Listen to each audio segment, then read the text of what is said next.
So let me start from the beginning about the 2023 general elections. I remember that shortly after the announcement of the results of the 2019 general elections, which proclaimed the victory of President Muhammadu Buhari, and whilst the opposition petition to the election tribunal was still pending, I started hearing talk of 2023. In 2019, we were still in the tribunal. Initially, I dismissed it as off-handed, or at worst, isolated. But it turned out that I was mistaken because it continued. Therefore, long before the presidential election petition of 2019 was resolved, before Buhari was sworn in for a second term in 2019, talk of the 2023 election, especially the presidential one, had started gathering momentum since 2019. And here we are, almost there. This is the context in which I present my thoughts about the 2023 general elections and Nigeria's democracy. Therefore, you can see that rather than focus on what was going to happen to our lives as a result of that new mandate in 2019, that was now clearly won and lost as determined by the election tribunal, some were already thinking about the next election. So it should not surprise anyone when you hear rhetoric like this, quote, "This will be a most defining election," end of quote. Have you heard that? You will also hear, "This will be an election like no other," end of quote. Have you heard that? And you have heard other things that I will not associate myself with. And so on and so forth. But truth be told, this rhetoric is actually very common. There's nothing new about it. It is what happens in every election cycle. But there's something true about it, because understandably, no two elections are ever the same. They're always different. Something changes. And the intensity always varies, as indeed the number of voters will change. Sometimes the number of parties will also change. And indeed, sometimes there will be novelty in the candidates that present themselves. So, in truth, unlike economists who always wish that all things remain the same, politics and elections draw their oxygen from the probability that things never remain the same. Politics expects that things will change, especially if you are in opposition. Those in opposition can never be happy that all things remain the same. So, one of the things that will change, for example, is that young people who were by age not eligible to vote in 2019 are probably now eligible to vote in 2023 because they will have attained that voting age. And I'm happy to say that there's quite a very, very impressive turnout of young people in the House, and this speaks to what I think I like to see about Nigeria's future, with a very little caveat that if you want to participate in governance, please also have a second address. Establish yourself in a particular field and then step forward to bring that knowledge to come and serve your country. And when all is said and done, you can go back. So it's not a place, it's not a primary place of employment. It's a real place of service. And you must have acquired some capacity before you can really distinguish yourself in public service. That would be my advice if you think it is worthy of consideration. But back to my development of the fact that Nothing remains the same in every election cycle. Things really move. If you look at the number of people who have newly registered to vote in this election, at least the last number I have subject to INEC, it would be 12,332,336 people thereabouts. Those are the new voters registered for this election cycle. Whereas in 2019, there were 14,360,053 newly registered voters in 2019. While in 2015, there were 6,944,752 newly registered voters. So if the hype about 2023 is anything to go by, the number of 12,332,366 newly registered voters does not support it, because it is 2,027,687 voters less than the 14 million who registered in 2019, new voters. But let's not lose sight of the issue, is to say that we have seen all this hype before. And they detract from the real question. And the real question, in my view, should be, how can democracy, especially the elections coming in 2023, make our lives better and make our country greater? Those, for me, should be the central question. Not about whether there will be no election like it and there will be an election like it or there has been none like it. I think we should focus on this question, because we must remember that democracy is simply concerned about popular participation in choosing a leader or a set of leaders. And I want to quickly emphasize this point. You see, if you read the history of the evolution of popular voter participation that we now call freedom, the government of the people, by the people, and all of that, you will see that it was a man-made idea. Let us all remember this. It's a man-made idea, and no man-made idea is timeless. None. But a couple of people got together and said, look, you King Ikechukwu, how can you be the only one deciding for us in this empire of niche? We are more than you. Let us choose. That's how democracy evolved. It was the replacement of tyranny of the minority with the will of the majority. Your history, politics books. That's how I stopped up. It was a very complex evolution. So, but the question to ask ourselves now is that, has the minority now been replaced by that of the majority? We will choose what you like. We are more than you. Whether it works or not, we really don't care. Because all that on that day, on election day, you will see Christian or Muslim on the ballot. You will see qualification or education on the ballot. Democracy doesn't ask whether the man is kind or the woman is compassionate or whether his values are yours. It is institutions of democracy like these, town hall meetings, debates, that help elicit those things. On that day, the majority can just say, you know what? This is the person I want.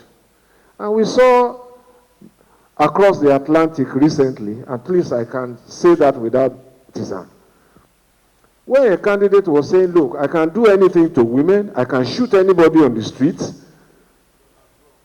No, I didn't mention his name. So, and you know what? The majority said, this is the person we want. And you know what? It happened. That's democracy. So let's just keep that somewhere. So it doesn't guarantee that the leader or those leaders will deliver or indeed are able to deliver on what we want. It's just us saying this. The interesting thing about democracy, I say our mothers are the best Democrats. They let us have our wish and they execute the will. So can you imagine a home where every morning mothers are allowed for breakfast? Just to vote for breakfast. You won't eat in that house. Because somebody bakes beans, somebody wants fried eggs, somebody wants beans, somebody wants yam, somebody wants the same yam, pounded, fried, grilled. You're not going to eat. And I will come to this about later as I come to the question of a working majority in government. But you know what our mothers do? They just call their husband, darling, are you okay with bread this morning? Or is it okay? Once they have reached their own consensus, you know it don't matter.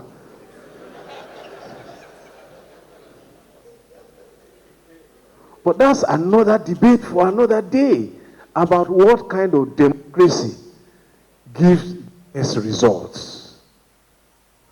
And don't forget, I have said, democracy is a man-made idea. No man-made idea is timeless. So this piece was also a man-made idea. But I don't think the generation right in front of me saw the one that we used to dial like this. And you now have, what do you call it now? WhatsApp and all of that. Those are the things that replace Telegram. So Telegram, in fact, when Twitter started, you know you were constrained by words. Characters. In those days, Telegram used to be, father die, come home. That's all you. Some people might remember that. So again, what I'm trying to say is that idea of communication and technology, man-made, has evolved. You cannot write all what you want. You cannot send videos. But let me quickly move on because... So the question I ask is, what really is it that we expect from those that we elect? What do they promise to deliver before we vote? And what have they done for us? Did we vote for or did we collect tricycles? Did we collect sewing machines? Did we collect generators? If we did, can we legitimately expect that the budget from which these things were procured will also provide health care, will also provide drugs and diagnostic equipment in our facilities? If they have sponsored weddings for our families, financed the burial of our dear departed ones, or paid school fees for a whole community, do we understand that these things or some of them are funded by the budget from which we also expect good schools, good roads, and other public infrastructure and services? So, just before we came in here, we were having a chat there, and I said, look, there are two sides to this. If I was a parliamentarian, and this is the side we must fairly see, because there are two sides to it. How many of us understand what the role of the parliamentarian is? His ideal role is to come to the floor of parliament and say, Mr. Speaker, there has been an outbreak of flood, for example, in my community. I want government to do something about it because X and X number of people are displaced in my community. It's not his job to come and start rebuilding. That's not his job. Let's understand it. His next job, he has three jobs: representation, oversight, and lawmaking. So his first job is to bring our problems to the national conscience. That's representation. His next job is to enact laws, including the annual budget, which is the finance law.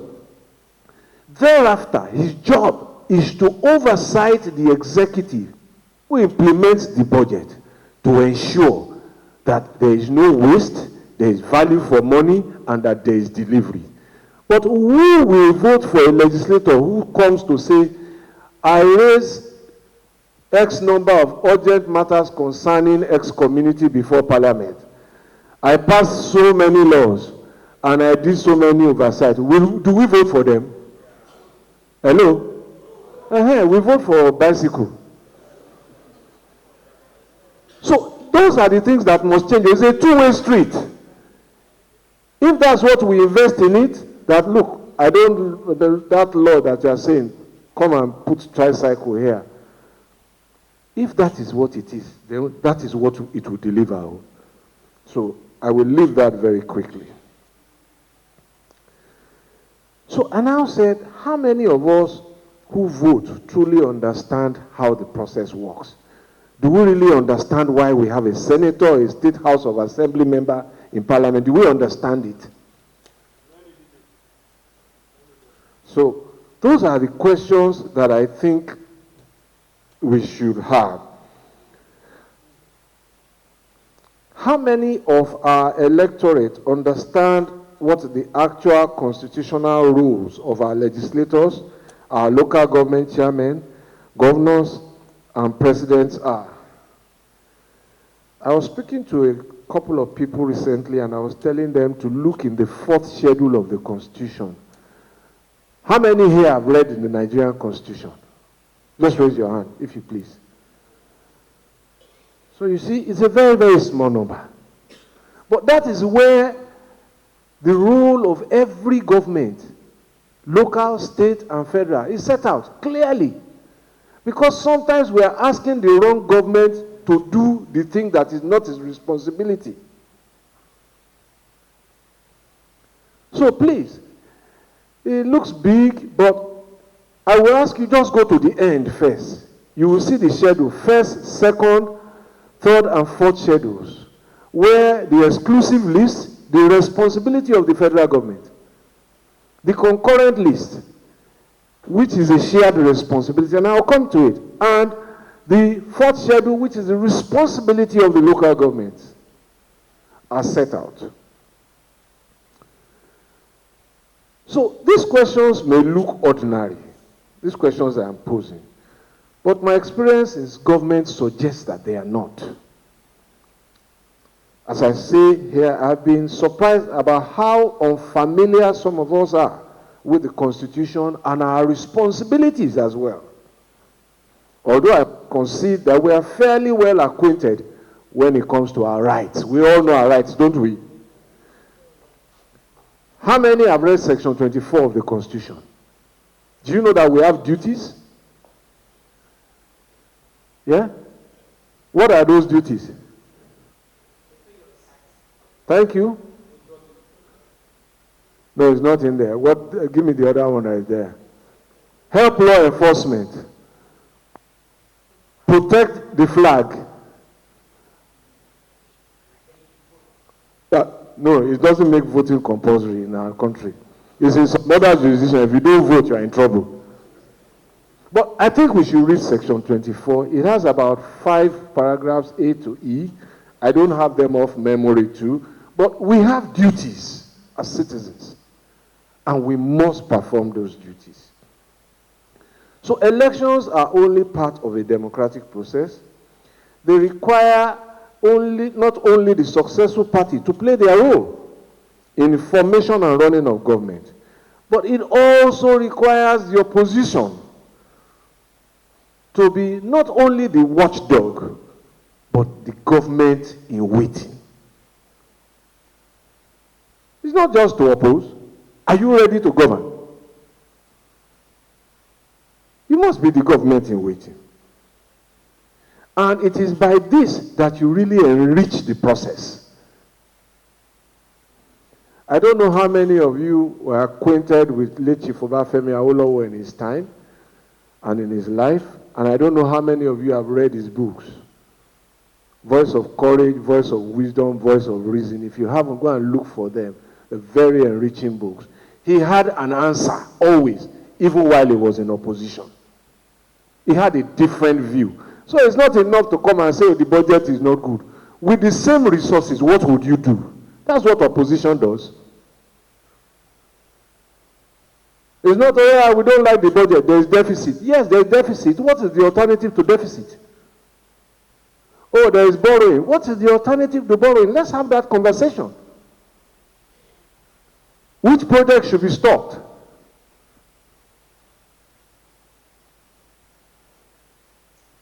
And if we are not stopping any project, then who should we tax?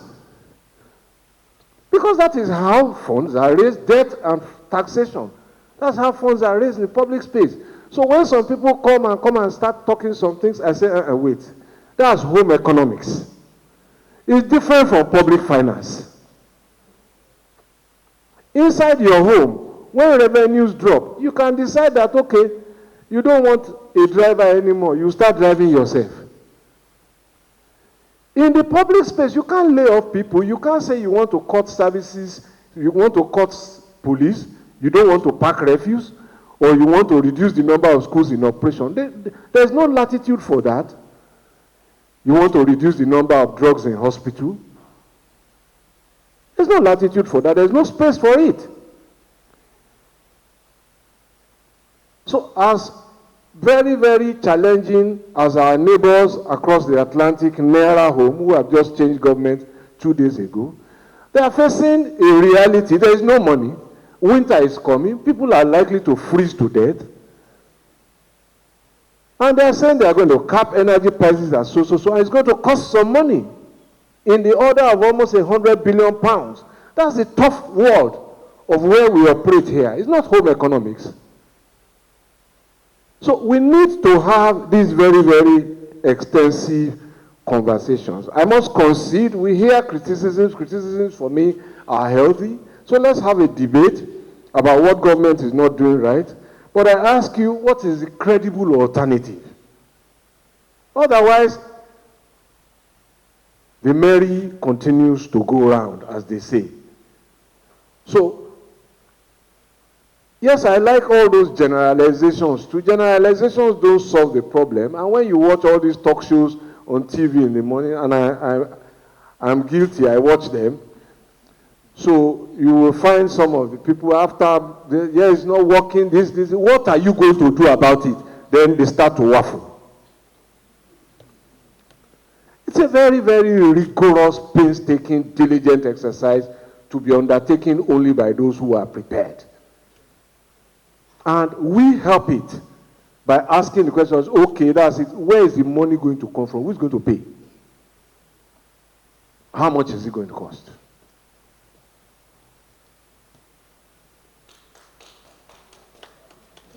If you want to applaud, please do so. Nobody will beat you.